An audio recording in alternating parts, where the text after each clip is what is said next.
Hola, mi nombre es Eva Gamayo, soy actriz, guionista y directora de cine granadina y os doy la bienvenida a este podcast, esta cuenta atrás para la celebración de los Goya en Granada en febrero de 2025, un espacio que se ha creado para dar a conocer al talento artístico y técnico de Granada.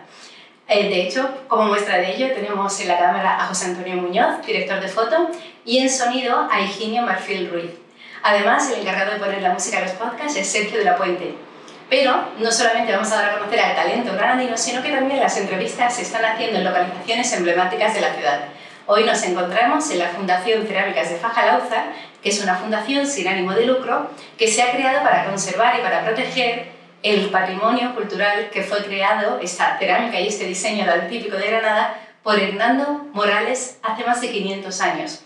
Con una tradición árabe, siguen haciendo el mismo tipo de cerámica, siguen utilizando los mismos motivos vegetales y es un honor poder estar aquí y es un inmenso placer además estar con Maite Cabrera Cazorla, diseñadora de sonido, mezcladora de proyectos audiovisuales, y vamos a dar paso a conocerla porque es una mujer muy interesante y te quiero dar la bienvenida y te quiero dar las gracias sobre todo por aceptar estar aquí y por poder conocerte un poquito más y que te conozcan también pues, la gente que nos vea. Pues muchas gracias a ti porque la verdad es que es un honor estar aquí y una oportunidad muy chula que me parece todo un detalle que hagas este podcast con la gente, pues lo que hablábamos antes un poco, ¿no? La cantidad de gente que tenemos en Granada que no nos conocemos entre nosotros y que hay mucho creativo y mucho artista y mucho técnico que es genial que se den a conocer, así que muchas gracias a ti. Ay, qué honor. Es que el otro, antes hablábamos, ¿no? Que es muy fuerte cuánta gente somos de Granada que nos dedicamos al audiovisual y ni siquiera entre nosotros sabemos que existimos, no nos conocemos y es como de esto no es posible. Hay que hacer un lugar de encuentro, hay que hacer un espacio y darnos a conocer. De hecho, tú y yo no nos conocíamos y nos conocemos también gracias al podcast. Exacto. Tanto en Madrid como en Granada es como, yo no sabía que éramos tantos. Y bueno, y nunca tampoco una granadina diseñadora de sonido. Que por favor quiero que expliques un poco cuál es tu trabajo, creo que es de los menos conocidos también dentro del audiovisual, ¿verdad? Sí. Y si nos puedes contar un poquito qué es lo que haces. Claro, sí, es verdad que el diseño de sonido es como lo más... O sea, hay varias cosas que son muy desconocidas, pero en el mundo del cine es como de... ¿Pero eso qué es? Eso simplemente grabas, ¿no? Y ya está, y la gente no ubica muy bien qué estás haciendo, ¿no? Entonces, dentro del sonido es verdad que hay como dos grandes grupos, que sería un poco el sonido en set, que es el sonido de producción, que es lo típico que hay de todo el mundo, ¿no? El boom, el técnico con la mesita y tal, y es grabar diálogo en set, en rodaje.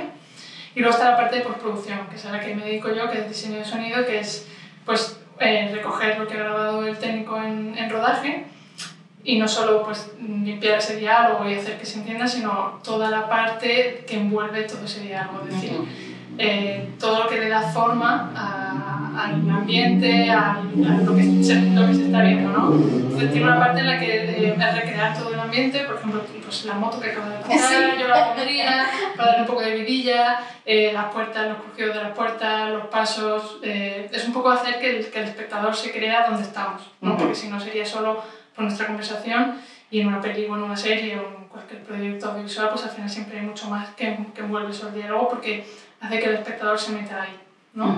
Entonces, aparte de todo eso, puertas, coches, etc., luego hay otra parte que es generar atmósferas, ya no solo reales, sino que yo creo que a mí esta es la parte que más me gusta de mi trabajo, que es como subconscientemente, sin que tú te vayas dando cuenta, subliminalmente te vamos dando información, o te vamos dando como elementos que tú vas sintiendo de una forma. Entonces, por ejemplo, si yo creo que lo más como característico, lo que mejor entiende la gente muchas veces es el terror. Es decir, si estamos aquí y de repente suena un crujido muy denso, que te da miedo y encima imagínate que la luz es poca, pues a lo mejor genero, aunque sea un poco subconsciente, que no sea tan cantoso como un chin, ¿no? De típica peli de miedo, pues va generando como intranquilidad. O pues eso, una atmósfera muy densa, a lo mejor como con un viento así muy... que no te estás dando cuenta, pero al final te va llevando un poco a un tipo de emoción que solo con la imagen a lo mejor no tienes. Es un poco el apoyo de la imagen, un poco lo que quieren los directores transmitir, entonces esa es nuestra parte también de nuestro trabajo. Y luego sería juntar todos esos elementos, tanto los reales como los creados por nosotros y ya luego digamos los más estrategéticos, no sé cómo decirlo, como los más surrealistas. Luego lo juntamos con la música y eso es lo que hacemos en la mezcla. En la mezcla juntamos todos los elementos, diálogo, efectos y música, para que la película o el proyecto audiovisual se quede, pues eso, que lo entiendas, por favor, que se entienda, pero que además eso tenga todo un balance y una coherencia que transmita al espectador lo que el director o la directora o producción pues quería transmitir. Claro, es que es una parte del trabajo que es súper potente porque el ambiente realmente se crea en eso, si no sería muy triste que solamente hubiera el diálogo, claro. O sea, no tendría ningún tipo de sentido. De hecho, mirando tu Instagram, que veía, por ejemplo, el fueguito, ¿no? de Teresa, la película Teresa, era como, wow, claro, es que tú, o sea, no, cuando lo sabes y cuando lo ves, dices, qué maravilla. ¿No? Y ves la película y ya empiezas, ¿cómo han creado esto? ¿O qué punto le da ¿no? Que lo que tú dices, no eres consciente, pero que esté ahí, te da un envoltorio de la historia, ¿no? Te va contando tanto, que es lo que te hace que te metas mucho más dentro. Claro. Y me parece súper divertido tu trabajo. Qué guay. Pues me alegra que digas justo el de Teresa, el fuego de Teresa es un elemento muy característico de un poco lo que te contaba, ¿no? Todo el mundo es más fácil de identificar, ¿no? Abre una puerta, pues suena una puerta. Pon un coche, suena un coche. Pero lo que te contaba un poco de eso, de cómo transmitir con la ambientación, el fuego, por ejemplo, fue un elemento de Teresa que estuvimos investigando desde el principio porque es un elemento más, es un personaje más.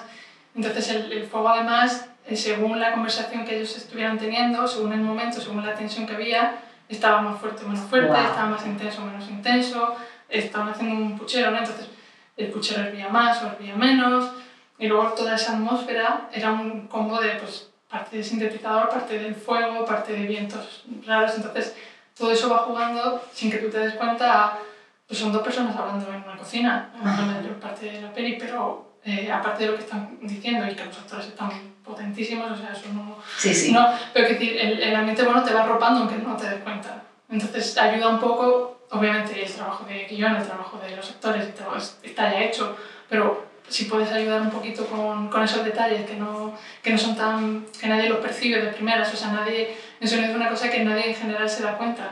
Se da cuenta cuando está mal, como uy que no lo entiendo, o uy que esto que suena raro, pero si está bien, nadie habla del sonido en general. O sea, la gente de a pie, es como... Y entonces eso creo que tiene una cosa muy potente que es, no te estás dando cuenta, pero ahí está nuestro trabajo y yo creo que ayuda mucho en contar la historia. Claro, sí, porque aunque eso, o sea, cuando estás interpretando no te afecta como tal, sí que es verdad que sigue siendo el mismo diálogo, sigue siendo la misma interpretación, pero de repente un fuego se apaga, ¿no? Y de repente eso algo que en el espectador hace como... Sí. Algo ha ocurrido. Exacto. No sabes muy bien qué, pero algo ha ocurrido. Y no le está afectando la interpretación de ellos, pero sí que es verdad que tu subconsciente, ¿no? Si va como alimentándose y nutriéndose de todo esto que estás creando tú. Totalmente. Pero madre mía, es que yo viendo tu IMDb era como de, pero bueno, esta señora ha hecho de todo. Has hecho de todo. Antidisturbios, Klaus, Teresa, pues... Siento de cosas que me decía, pero qué fantasía de mujer. Sí. O sea, me parece muy fuerte que yo no te haya conocido a ti antes, porque me parece como una profesión muy chula y hay proyectos que me encantan, que están ahí, ¿sabes? Y ahora es como, ay, qué honor tenerte aquí. Y entre la animación y la ficción, ¿es más divertida la animación? ¿Hay más juego? Para mí sí, hay más juego. ¿No? Hay más juego porque, claro, ahí sí que parte de la nada. O sea, en ficción es verdad que tienes... hay cosas que a lo mejor se pueden recuperar de rodaje, aunque sean muy poquitas, pero bueno, hay cierta... O sea, los diálogos, por ejemplo, ya son una base. En animación los diálogos vienen de estudio directamente y luego no hay nada, y además en animación en general no es que digas, venga, pongo una puerta, pues elijo... A ver, pongo siempre el ejemplo de la puerta porque parece como muy simple, pero las puertas son un quebradero de cabeza para nosotros porque es como cruje, no cruje, pesa más, pesa menos, está más antigua, está menos... O sea, que al final... Le da muchas vueltas, el pomo, el pomo, de qué tipo de sería el pomo, ¿no? Etcétera. O sea, es como un mundo que parece muy simple, como una puerta. Pero bueno, nos dedicamos mucho a hacer puertas. Pero claro, es como un elemento que tú conoces. En animación, por ejemplo, dice, pues eso, Klaus, pues hay cosas que el viento cuando está llamando a Klaus, eso no existe. O ese personaje en sí no existe. ¿Cómo pisa ese personaje? Fuerte, amenazante, luego más amable, etc. O sea, hay un montón de elementos y luego hay cosas que no existen. Por ejemplo, yo también hice Inspector Sun, que es una peli de una araña detective. Entonces, ¿cómo suena una araña? obviamente no suena, o sea, y luego hay unas hormigas que van como en tropa y tal, hay un montón de elementos que eso te los inventas, un escarabajo que explota y deja como toda pegajoso, todo eso te lo tienes que inventar, o sea, y es de probar eso, por eso es lo más divertido, porque claro, ya estoy inventando que si corcho, que si las nueces, ahí va aplastándolas, a ver cómo, no sé, te dedicas a jugar, o sea, para mí la animación es jugar todo el rato, que es verdad que implica mucho más trabajo porque cualquier detalle pues tienes que darle más importancia, no más importancia, pero al final como que al no haber nada real tienes que como arroparlo mucho más, entonces es mucho más trabajo, pero para mí, por ejemplo, es mucho más divertido en general. Claro. Luego también tiene una parte de la acción real, es súper satisfactoria porque al final eso no es tanto de jugar a lo mejor, pero sí que pues, lo que te comentaba de la puerta, al final estás investigando, estás probando, luego pues tú sugieres cosas a ver si aportan a la historia o a la narración o no, si le gusta a los directores o no, entonces es verdad que es muy satisfactorio cuando lo ves al final y ves la peli o el capítulo o la serie, lo que sea, la ves terminada y todo tiene como un empaque y tú has ayudado a eso porque al final hace que sea más redondito normalmente y tal, o sea, al final le acaba de dar vida como tantísimos otros departamentos y verlo ahí es súper satisfactorio. Pero la verdad que la animación es como extra porque no hay nada, o sea, ahí sí que parte del cero absoluto. Y también por ese lado es más permitido, o sea, me refiero, yo no sé cómo suena una araña. Lo que tú me digas me lo voy a creer. Pues una araña tiene que sonar así porque lo ha dicho Mete. Y lo que diga Mete a mí me vale. O sea, que también hay como, ¿no? Como... Claro, pero ahí también entra pues eso, la figura del director o la directora que, aunque tú le propongas cómo suena una araña, a lo mejor te dice, no, pues yo me la imaginaba un poco más pesada o un poco más ligera, o por ejemplo, aquí está nerviosa, no suena lo suficientemente nervioso, a lo mejor. No sé, son como un montón de detalles, o eso, o el mar, o sea, simplemente el mar, a lo mejor no pues lo quiero más denso, no lo quiero más lejos, o sea, hay un montón de cosas que tú propones y tú dices, está increíble, y luego pues no acaba de funcionar. Entonces, pues se rehace, aunque no sea una cosa real, en la cabeza de dirección puede sonar de otra forma totalmente diferente. Entonces, si tú no aciertas o no le acaba de cuadrar, pues se prueba otra cosa y hasta que cuadre. ¿Tienes que cambiar muchas veces o por lo general? En general, siempre, las primeras, o sea, yo como trabajo, por ejemplo, siempre enseñar poco al principio para ver un poco cómo va funcionando, porque claro, yo a lo mejor tengo una idea muy clara, o sea, normalmente siempre tenemos una reunión inicial con dirección para que nos digan pues eso, su idea, lo que quieren transmitir, etc.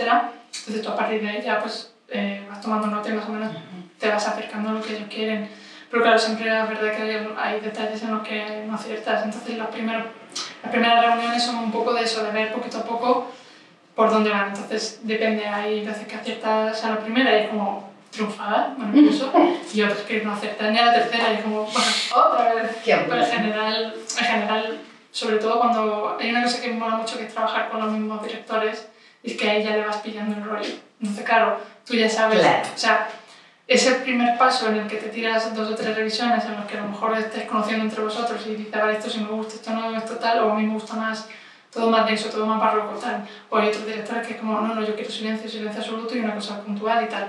Entonces, claro, esos primeros pasos, cuando ya conoces a los directores o a las directoras, pues ya digamos que te los ahorras. Claro. Pero siempre hay un paso de conocerse entre nosotros, porque claro, yo no sé lo que tienen ellos en la cabeza y yo puedo hacer una cosa de una forma y otra de otra. Entonces, o sea, siempre hay cositas que cuadran a la primera y otras que cuestan un poco más, pero al final, a base de probar. O sea, el tema es eso, lo que te decía antes, al final es probar y jugar y hasta que se den la tecla.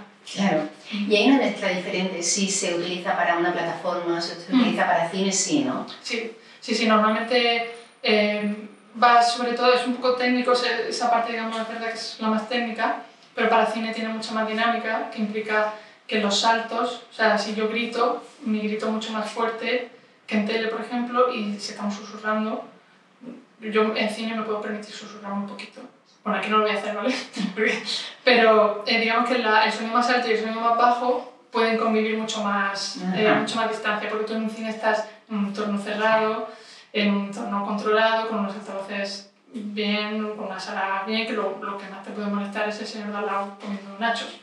Pero quitando eso, tú ves perfectamente, entonces tienes un rango muy grande. En tele tienes que tener todo un poquito más igualado, como todo un poquito más plano. Claro. Porque claro, en tele no controlas, tú puedes estar viendo la tele con tus altavoces de la tele, que claro, pues son altavoces pequeñitos, suenan como suenan y no pasa nada. O puedes tener un home cinema con un 5.1, o incluso hay gente que se está poniendo Atmos en casa, los menos obviamente, pero tú, aunque tengas el mejor sistema de sonido, no es un entorno ideal normalmente, porque tienes también pues eso, el niño que está pululando por la casa, el otro que está haciéndose la tortilla, no sé, o sea, lo típico que te pones, claro, entonces, claro, tiene que estar todo como mucho más igualado para que tú, primero, puedas oírlo todo perfectamente, y segundo, la típica queja que es que no estés todo el rato con el mando subiendo y bajando, porque de repente se intenta es igualar, entonces que tengas el diálogo y que cuando viene el musicote no tengas que estar bajando rápido porque los vecinos te van a echar la peta o cualquier cosa.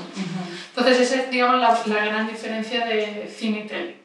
Y luego los diálogos, por ejemplo, pues eso, como no controlamos dónde suena, van a sonar solos, lo más probable es porque el altavoz es muy pequeñito, entonces intentamos dejarlos más claros, ¿vale? Más, que sea fácil de entenderlo por eso, porque luego la gente no...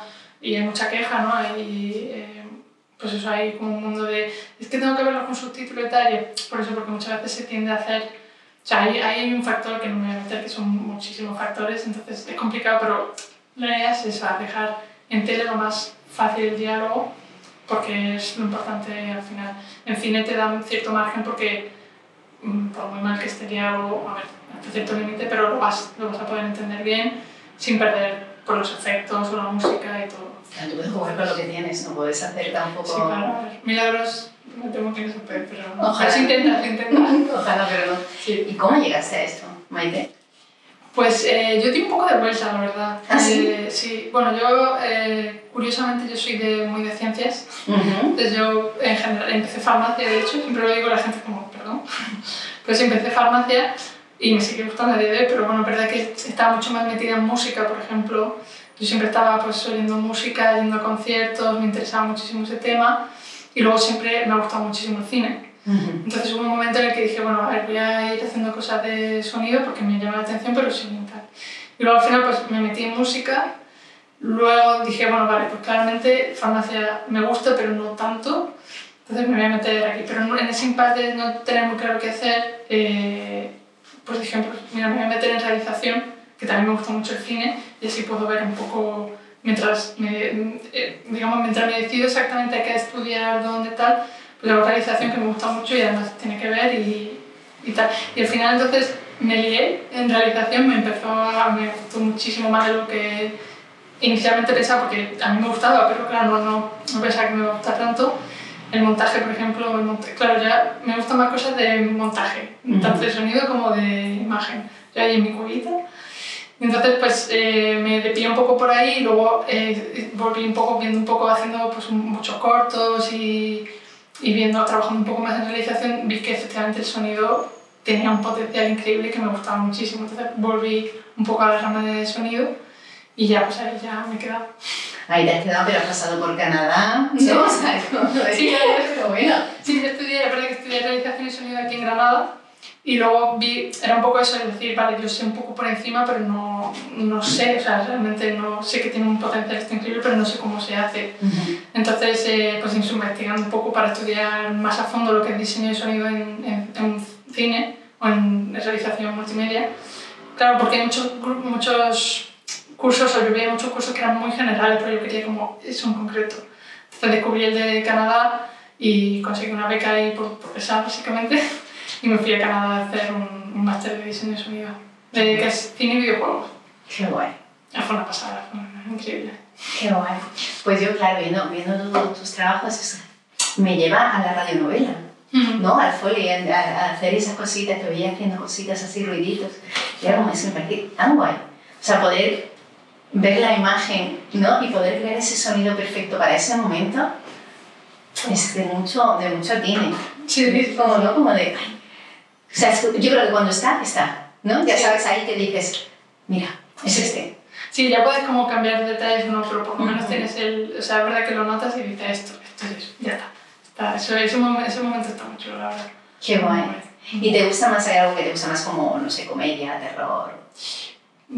complicado. Es un mundo totalmente diferente, ¿no? Sí, sí. A ver, es más jugón lo que te dices, ¿no? Animación, por ejemplo, en general, la animación desde... De hecho, yo descubrí la escuela de Canadá, la conocía porque quería hacer animación. Por eso te digo que es que yo he dado mucho tumbo, pero un poco todo en eso, en el hecho de crear cosas, porque también sonido parece como la gente lo asocia a la técnica pura y dura.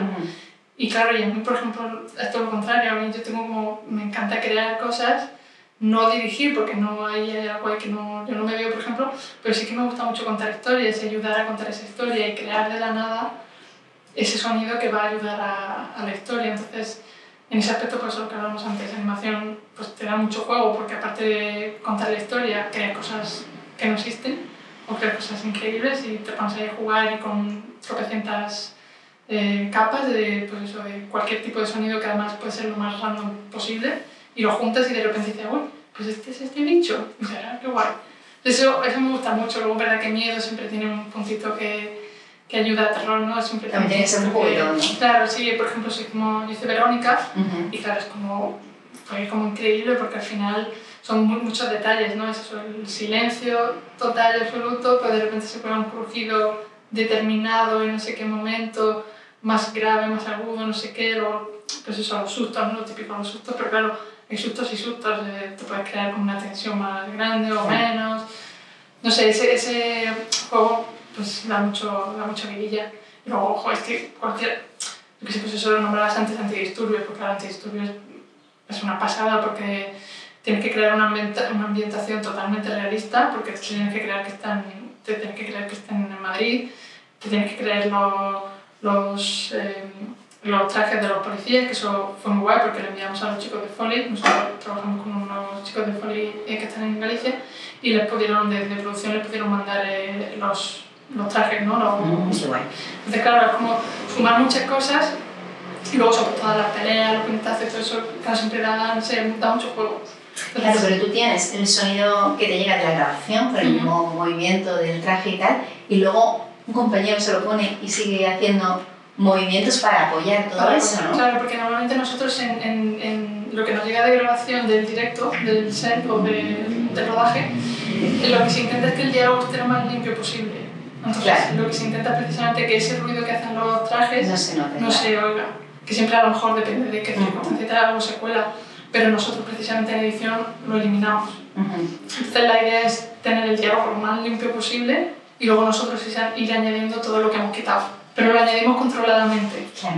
Entonces, claro, el momento exacto, el nivel exacto, la calidad de sonido que queremos, porque a lo mejor hay yo qué sé, si estamos aquí de repente, pues eso, yo le doy a la mesa, que le he dado varias veces, pero no me gusta cómo suena. Pero para la historia es importante que suene un poquito más grave. Pues yo la puedo poner un poquito más grave de lo que realmente es. No sé si me explico, realmente vamos jugando, por eso no nos interesa en rodaje captar muchas cosas, sino solo el diálogo. Y luego aparte sí podemos, pues eso, el ambiente, por ejemplo, para igualar, por ejemplo, se usa el famoso white track, que siempre es como runton, white track, y todo el mundo odiando el sonido porque estamos perdiendo un minuto de nuestra vida, pero realmente nos ayuda a nosotros para mantener una ambientación estable en la que no haya cortes y nosotros poder jugar sobre eso. O por ejemplo, para que sea más, nosotros intentamos también, estamos siempre en contacto con los jefes o las jefas de sonido para pedir grabación específica. Es decir, si yo sé que van a grabar en un sitio muy característico, por ejemplo Teresa, en un monasterio muy característico, pues intentamos grabar, por ejemplo, los ambientes de allí o el impulso que se llama, que es el lanzar un tono para nosotros poder recrear la river, que es digamos el eco, que tiene esta sala en concreto, por ejemplo, tiene un eco muy específico. Entonces, si luego nosotros podemos recrearlo, tanto para meter ADR, que es pequeños doblajes, digamos, cuando hay un fallo técnico o se quiere cambiar una línea de rodaje, luego en estudio grabamos pequeñas frases, ¿no? Se llama ADR. Entonces, para incorporarlas y que no se note, una de las cosas que intentamos hacer es tener eso, el eco de este sitio. Entonces, eso lo usamos para luego, pues eso, no solo recrear el sitio, sino que también ayudarnos técnicamente. O sea, es ese juego de técnica y creación que tenemos siempre. Claro, que falta una guía, ¿no? Para poder apoyarte también. Claro. Qué maravilla. Claro, no tiene que ser fácil tampoco hacer el trabajo que tú haces aquí en Granada, ¿no? O sea, imagino que hay que estar cerca de donde están las producciones, porque claro, esto es Sí, es una espinita que tengo yo ahí, porque yo muchas veces digo, uy, me quiero ir a Granada, o me encantaría estar en Granada, o pasar más tiempo, pero claro, y de hecho hace un año o hace 2 años participé en una charla que organizaron aquí en el Festival de Jóvenes Realizadores. Y hubo uno que me preguntó en plan porque además estaba pues estaba rodando Bayona, creo, en el momento, acababa de rodar, hay un poco de boom aquí en Granada que me mola muchísimo. Entonces me preguntaron como, ¿y te ves como pudiéndote venir a hacer tu trabajo aquí? Es como, me temo que no. Me temo que no, pero simplemente por el hecho de que los directores o directoras en general están en Madrid, como mucho en Barcelona. Entonces, además es que te vas por la mañana, imagínate, se van de 10 a 2 a color y luego de 3 a 6 o lo que sea, o al revés, a sonido. Sí, no solo un día. Claro, son muchos días, que es verdad que a lo mejor te puedes organizar como para juntarlos y no tener como días sueltos, sino a lo mejor organizar un poco más. Pero al final siempre te hace falta que estén viniendo, entonces no van a venir a Granada para tu estudio. Claro, son tus trabajos que al final sí que tienes que estar cerca, no es lo mismo que estés escribiendo desde aquí o que dirijas algún proyecto aquí que... Ay, sí, todavía falta que se descentralice mucho más. Sí, claro. Sí, de momento lo veo complicado. Claro. Y tú cuando estás, porque yo muchas veces, claro, como actriz también, ¿no? Estoy escuchando los sonidos y tal, y me ganas como de callarme y seguir y no sé qué. Tú estarás también alertas, ¿no? Totalmente a todos los sonidos y descubriendo sonidos nuevos y... ¿no? O sea, porque si soy yo, que no tengo... Sí, pero eso mola mucho que estés atenta, ¿eh? Eso indica que tienes curiosidad, sí, mola mucho. Sí, además ya te digo que es como un oficio que sabía que existía y lo conocía, pero no en la profundidad que tú me estás contando ahora, y porque ya soy lo que soy, ¿no? Pero digo, esa cosa de ir a Vancouver, estudiar. Está muy bien, pero es muy chula. Me gusta mucho como todo tu recorrido, ¿no? Sí. Me voy a Canadá, me hago un estudio y me voy para allá. Jo, me parece una maravilla. Sí, es muy guay. Y lo que decía yo, por ejemplo, siempre, habitualmente, hoy por ejemplo no me la he traído, pero en general voy con una grabadora de estas de mano pequeñita. Hace poco estuve en el hospital y era como de, uy, además yo tengo una serie en la que hay un hospital tal. Y aunque no, o sea, es decir, siempre vamos con grabadoras, siempre vamos un poco atentos a sonidos chulos, sí, porque luego nunca se sabe cuándo te va a hacer falta. Por ejemplo, hace unos años fui como a una especie de palacete en Úbeda y me llevé la grabadora por si acaso, porque pues eso, al final siempre estamos o si me gusta un viento o si me gusta una puerta. Si me gusta un viento, pero sí, es como, este viento suena muy chulo y las hojitas del árbol con el viento y tal.